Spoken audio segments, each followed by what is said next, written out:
नमस्कार दोस्तों, OCN network में आपका स्वागत है। मैं हूं ओमकार चौधरी। सब इंतजार कर रहे थे राहुल गांधी के एटम बम का। उन्होंने कहा था कि 7 अगस्त को बेंगलुरु में वो प्रेस कॉन्फ्रेंस करेंगे और ऐसा एटम बम हाथ लगा है कि चुनाव आयोग उसके बाद नजर नहीं आएगा किसी को। तो हम तो इंतजार कर रहे थे। हम तो यहाँ एनसीआर में बैठे हैं कि वहाँ एटम बम फोड़ेंगे तो हो सकता है यहाँ तक भी कुछ तो जमीन हिले। लेकिन चुनाव आयोग ने तो उल्टे उन्हीं को हिला दिया ये कह करके कि जो कुछ आप कह रहे हैं प्लीज ऐसा करिए, एक शपथ पत्र पर सिग्नेचर करके और इसको ऑथेंटिक करके एक शिकायत के रूप में हमें दे दीजिए ताकि हम इसकी जरा जांच पड़ताल कर लें। और ये जो बात कही है चुनाव आयोग ने, ये नियम कायदे कानूनों के अनुसार कही है कि अगर कुछ गलती हुई है तो उस पर कानूनी कार्रवाई भी करेंगे। आप इसको ऑथेंटिक कर दीजिए और ऑथेंटिक इसके बाद जो है हस्ताक्षर करके हमें दे दीजिए। अब राहुल गांधी इसके लिए तैयार नहीं है। क्यों तैयार नहीं है? इसका जवाब है बिहार की जो स्पेशल स्क्रीनिंग हुई है वोटर लिस्ट की। 7 दिन हो गए हैं। चुनाव आयोग ने इनके बीएलए लेवल के सभी लोगों को भी उपलब्ध कराई थी पूरी सूची और ये कहा था कि अगर कोई नाम छूट गया है या कोई गलत नाम जुड़ गया है तो आप प्लीज हमें बताइए, हम उसको जोड़ेंगे या उसको हटाएंगे। आज तक पूरे बिहार में एक भी कंप्लेंट किसी भी पॉलिटिकल पार्टी के द्वारा चुनाव आयोग को नहीं दी गई है। मेरे साथ जुड़ रहे हैं आपके जाने पहचाने और पसंदीदा भी घूमता आईना के अनुपम मिश्रा जी। तो अनुपम जी को जोड़ लेते हैं और फिर चर्चा को आगे बढ़ाते हैं। अनुपम जी, बहुत स्वागत है। नमस्कार। नमस्कार सर। तो साहब, ये एटम बम फुस हो गया क्या? ये देखें, राहुल गांधी लगातार ऐसी बातें कहने के आबादी हो गए हैं। अभी परसों सुप्रीम कोर्ट में उनके वकील अभिषेक मनु सिंघवी सुप्रीम कोर्ट को बता रहे थे कि मेरे मुवक्किल पे 20 से ज़्यादा मुकदमे हैं जहां पे उन्होंने कुछ कहा और उसको साबित नहीं कर पाए। और कभी माफ़ी मांग लेते हैं, कभी साफ झूठ बोल देते हैं कि मैंने कहा ही नहीं। जैसे उन्होंने कहा कि आरएसएस ने गांधी की हत्या की, बाद में कह दिया मैंने कहा ही नहीं। जैसे उन्होंने अमित शाह को हत्यारा कहा, अब कह दिया मैंने कहा ही नहीं। अच्छा, बात सिर्फ इसकी भी नहीं है। चुनाव आयोग एक संवैधानिक संस्था है। कोई भी अनुपम मिश्रा खड़ा होकर कह दे कि साहब आपकी वोटर लिस्ट फर्जी है, तो साहब करीब 100 करोड़ वोटर हैं। अगर एक एक आदमी कहने लगे तब तो तमाशा हो जाए। तो चुनाव आयोग सिर्फ ये कह रहा है कि भाई आप जो बात कह रहे हो उसी को हलफनामे पे कह दो उसको। अच्छा, इतना ही नहीं, जब राहुल गांधी अपना ये पूरा शो एटम बम गिरा रहे थे, उसके बीच में ही चुनाव आयोग ने ट्वीट कर दिया कि जो कुछ भी आप कह रहे हैं उसको। अच्छा, इतना ही नहीं, उन्होंने राहुल गांधी का हलफनामा भी तैयार कर दिया, उसको भी ट्वीट कर दिया कि बस आपको केवल साइन करना है। यहाँ पे उन्होंने राहुल गांधी की तरफ से अपने आप को चिट्ठी भी लिख ली और वो भी जारी कर दी। तो फिर किसी पत्रकार ने पूछा राहुल गांधी से कि साहब चुनाव आयोग कह रहा है कि जो बातें आप यहाँ कह रहे हैं इसको हलफनामे पे कहिए। तो उन्होंने कहा कि जो कुछ मैं कहता हूं उसको हलफनामा ही समझा जाए।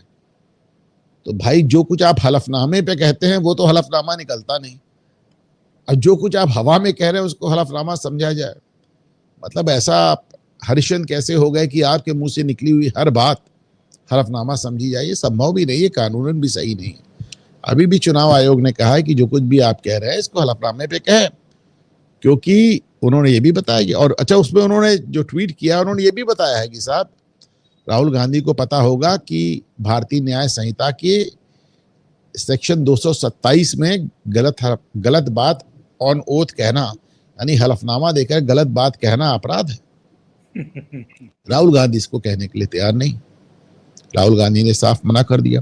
तो हकीकत तो ये कि जिस प्रेस कॉन्फ्रेंस में या फिर जिस एटम बम की नुमाइश में वो दावा कर रहे थे, उसी नुमाइश में चुनाव आयोग इतना तेज निकला कि उसने इसके पहले कि इनका शो खत्म हो पाए उसने ट्वीट कर दिया तो लोगों ने उनसे सवाल कर लिया तो राहुल गांधी बैकआउट कर गए।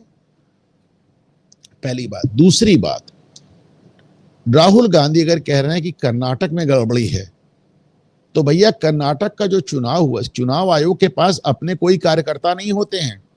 चुनाव आयोग जिस स्टेट में काम करता है उस राज्य के कर्मचारियों को लेता है और उन्हीं से काम कराता है। भाई उसने आप ही के कलेक्टर, आप ही के इलेक्टोरल ऑफिसर से आपके यहाँ चुनाव कराया। तो अगर आपकी सरकार में काम कर रहे, कांग्रेस सिद्धारमैया की सरकार में काम कर रहे लोग फर्जी वोटर लिस्ट तैयार कर रहे थे, उस पे भी चुनाव आयोग ने एक एसएसआर किया था, तो उसमें उन्होंने आपको नवंबर में ही दे दी थी लिस्ट, जनवरी 2025 में फाइनल हुआ। आपने कभी कोई चीज ऑब्जेक्ट ही नहीं की आज तक, और एकदम से आपको इतनी गलतियां निकल। और एक चीज फाइनली, अगर राहुल गांधी की सारी बातें मान ली जाएं कि चुनाव वोटर लिस्ट में गड़बड़ी है, तो मैं समझता हूं कि ये जो चुनाव आयोग ने घोषणा की है कि पूरे देश में एसआईआर कराया जाएगा, स्पेशल इंटेंसिव रिवीजन कराया जाएगा, तो इसका सबसे बड़ा सबूत तो राहुल गांधी ने ही दे दिया कि कितना जरूरी है।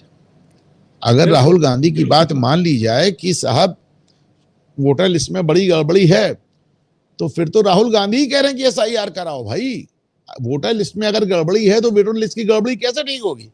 एसआईआर से ही तो ठीक होगी। और इसका सबसे बड़ा एग्जाम्पल क्या है? बिहार में चुनाव आयोग ने एसआईआर किया, स्पेशल इंटेंसिव रिवीजन किया, 65 लाख लोगों को हटाया, और आप एक आदमी सामने नहीं ला पाए।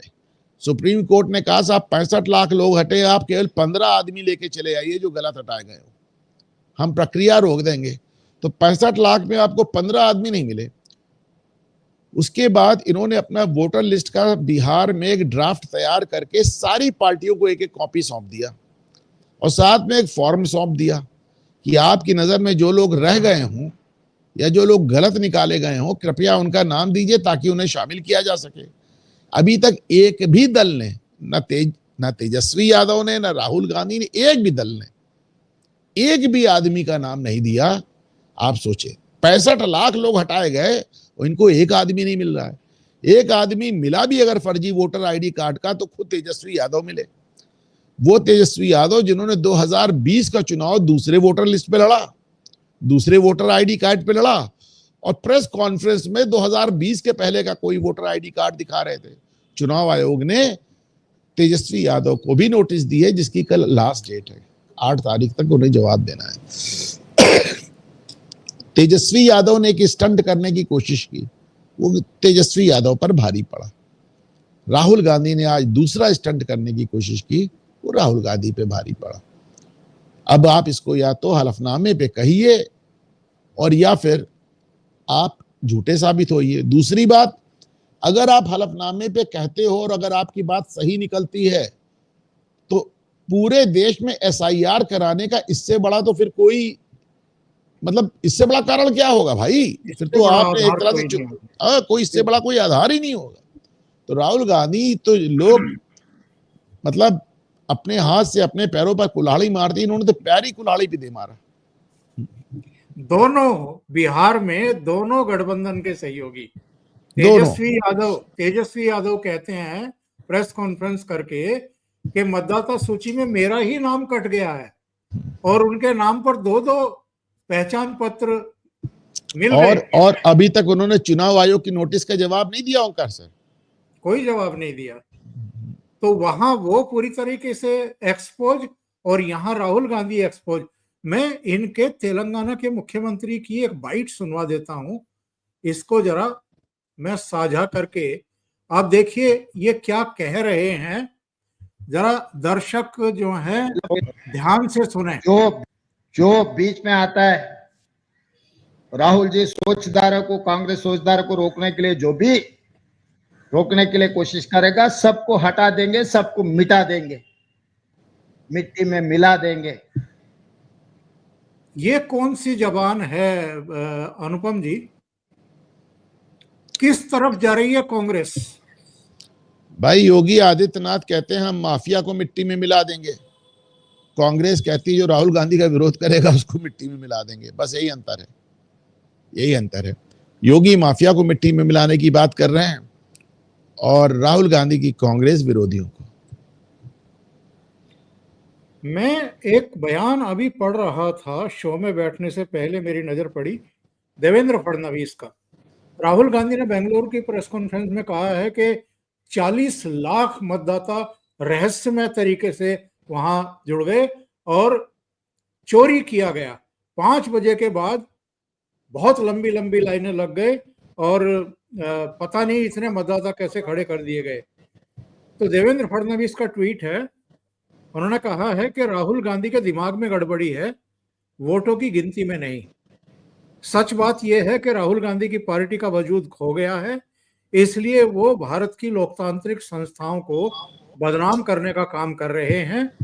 मैं इसका धिक्कार करता हूं, जनता उन्हें सबक सिखाएगी। जो कुछ भी इस समय कांग्रेस कर रही है, मैं कांग्रेस का ट्विटर हैंडल भी चेक कर रहा था अनुपम जी। सुप्रिया श्रीनेत ने तीनों चुनाव आयुक्त यानी मुख्य चुनाव आयुक्त और दोनों चुनाव आयुक्त की फोटो लगा रखी है और उसके नीचे लिखा हुआ है कि इनके बारे में आप क्या कहेंगे। यानी जो कांग्रेस के सपोर्टर इनके ट्विटर हैंडल पर जुड़े हुए हैं, उनसे ये चुनाव आयुक्तों को, मुख्य चुनाव आयुक्तों को गालियां निकलवाना चाहते हैं। अगर संवैधानिक संस्थाओं का इसी तरीके से इन्होंने निरादर किया, अपमान किया, उनकी साख को मिट्टी में मिलाने का काम करने की कोशिश की, तो ये जो संविधान की प्रति लेकर के घूमते हैं, लोकतंत्र की हत्या की बात करते हैं, ये तो खुद इसके सबसे बड़े एक तरीके से अलंबरदार साबित होंगे। देखिए राहुल गांधी महाराष्ट्र में कह रहे हैं 5 बजे के बाद लाइनें लग गई। हकीकत यह है कि 5 बजे के बाद सबसे लंबी लाइनें झारखंड, तेलंगाना, हिमाचल और कर्नाटक में लगी। तेलंगाना में तो रिकॉर्ड ही टूट गया, मेरे ख्याल से 10% से ज्यादा बढ़ गया उसमें वोटर, और ये चारों ही जगह भाजपा हार गई। पर राहुल गांधी तो अद्भुत आदमी है, वो तो कहते हैं चुनाव आयोग ने हमारे साथ 2014 में ही बेईमानी कर ली। अब 2014 का तो चुनाव आप ही नहीं कराया था मान्यवर, अब इसका क्या जवाब दिया जाए? एक संबित पात्रा का बयान आया है, ये मैं दिखा भी दूं दर्शकों को। लंबे समय तक हम विपक्ष में रहे, लेकिन हमारे किसी नेता ने चुनाव आयोग के अधिकारियों को कभी नहीं धमकाया। चुनाव आयोग के लिए आज राहुल गांधी के शब्द क्या थे? अगर मेरी प्रेस वार्ता का जवाब नहीं आया तो घातक परिणाम होंगे। उन्हें बताना चाहिए कि घातक परिणाम से उनका आशय क्या था। घातक परिणाम से आशय यही है जो वो 2 साल से कह रहे हैं कि मैंने पूरे देश में पेट्रोल छिड़क दिया, सिर्फ आग लगाने की देर है। पर सवाल, उनकी प्रेस वार्ता का जवाब तो उनकी प्रेस वार्ता के दौरान ही आ गया भाई। आप देखिए तेलंगाना में 5 बजे तक 64% से कम वोट पड़ा था और फाइनल टर्नआउट 71% क्रॉस कर गया 1 घंटे में। तो इसे क्या कहा जाए भाई? और मैं तो कह रहा हूं ये चीज तेलंगाना में हुई, हरियाणा, हिमाचल में हुई, कर्नाटक में हुई और झारखंड में हुई। चारों जगह भाजपा हारी। तो ये इसको महाराष्ट्र को आप कैसे सिंगल आउट कर सकते हैं? और लेकिन ये है कि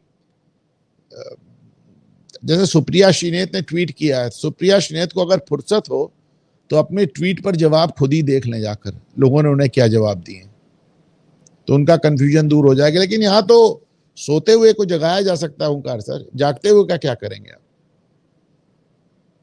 चुनाव आयोग के 5 जवाब ये भास्कर में छपे हुए हैं, मैं पढ़ देता हूं। चुनाव आयोग ने उन्हें 12 जून 2025 को एक मेल भेजा कि आप आइए, अगर आपके पास कोई तथ्य हैं महाराष्ट्र को लेकर के हमारे ध्यान रहे कि वो आए भी नहीं और उन्होंने उस मेल का जवाब भी नहीं दिया। फिर चुनाव आयोग ने 12 जून को इनको एक पत्र भेजा, लेकिन उसका भी जवाब नहीं दिया। इन्होंने कभी किसी मुद्दे पर चुनाव आयोग को कोई पत्र भी नहीं भेजा, शिकायत इन्होंने भी नहीं। आज तक चुनाव आयोग को एक भी चिट्ठी, एक भी मेल नहीं लिखी। इन्होंने जो कुछ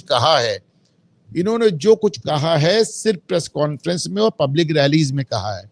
और आज भी चुनाव आयोग कह रहा है कि भाई जो कुछ कहना है हमसे कहो ना। और चुनाव आयोग से कहने की एक संवैधानिक प्रक्रिया है, वो एक फॉर्म भरा जाता है, एक हलफनामा दिया जाता है। तो वो एक साहब शेर है कि गैरों से कहा तुमने, गैरों से सुना तुमने, कुछ हमसे कहा होता, कुछ हमसे सुना होता। तो आप चुनाव आयोग से तो बात ही करने को तैयार नहीं और पूरी दुनिया को आप गाना सुना रहे हैं। एक जो बात चुनाव आयोग ने और लिखी है अनुपम जी, उन्होंने कहा कि बहुत अजीब है कि बेतुके आरोप लगा रहे हैं और अब चुनाव आयोग और उसके कर्मचारियों को धमकाना भी शुरू कर दिया है। ये जो गैर जिम्मेदाराना रवैया अपनाया है, इसके पीछे की वजह क्या मानते हैं? भाई फ्रस्ट्रेशन, देखिए, धमका वो ये रहे हैं, धमका ये कह रहे हैं कि तुमको रिटायरमेंट से घसीट लाएंगे, तुमको विदेश से घसीट लाएंगे। अरे कौन विदेश भाग रहा है भाई, कौन विदेश भाग रहा है? ये धमकियां हमने पहले भी सुनी हैं। अखिलेश यादव 2022 में इसी तरह की धमकी यहाँ पे अधिकारियों को, पुलिस वालों को देते थे कि मेरी सरकार बनेगी तो सबको उल्टा लटका दूंगा। वो तो मीडिया को भी धमकी देते थे। और अभी 2 दिन पहले अखिलेश ने फिर से दी है धमकी। तो ये सब धमकी के सब दबाव बनाने का तरीका है। उनको लगता है कि जिस तरह अधिकारियों के साथ वो अपना चुनाव मैनेज कर लेते थे, अधिकारी उनको फिर कोई, अच्छा मैं फिर तो कह रहा हूं कि भाई अधिकारी लोगों ने ही तो चुनाव कराया कर्नाटक में, और आपकी सरकार में आपके अधिकारियों ने कराया। अभी ममता बनर्जी ने चुनाव आयोग से जुड़े हुए पश्चिम बंगाल के कर्मचारियों को कहा कि उनको भूलना नहीं चाहिए कि वो राज्य के कर्मचारी हैं, केंद्र के नहीं हैं। उन्हें वो करना होगा जो मैं कहूंगी। तो सीधे सीधे धमकी, तो सीधे सीधे धमकी। लेकिन एक बात राहुल गांधी भूल जाते हैं कि इस देश में चुनाव हराना, ये जिताने का काम ना चुनाव आयोग का है, ना चुनाव आयोग के अधिकारियों का है।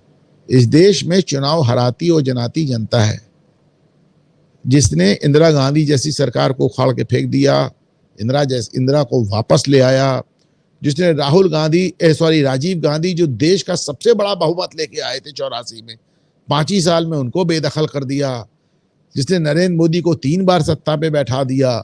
तो भाई अभी भी इस देश में जनता ही बना बिगाड़ रही है। और राहुल गांधी की दिक्कत ये है कि वो सब पे आरोप लगा रहे हैं, लेकिन वो जनता को अपने पक्ष में नहीं ला पा रहे।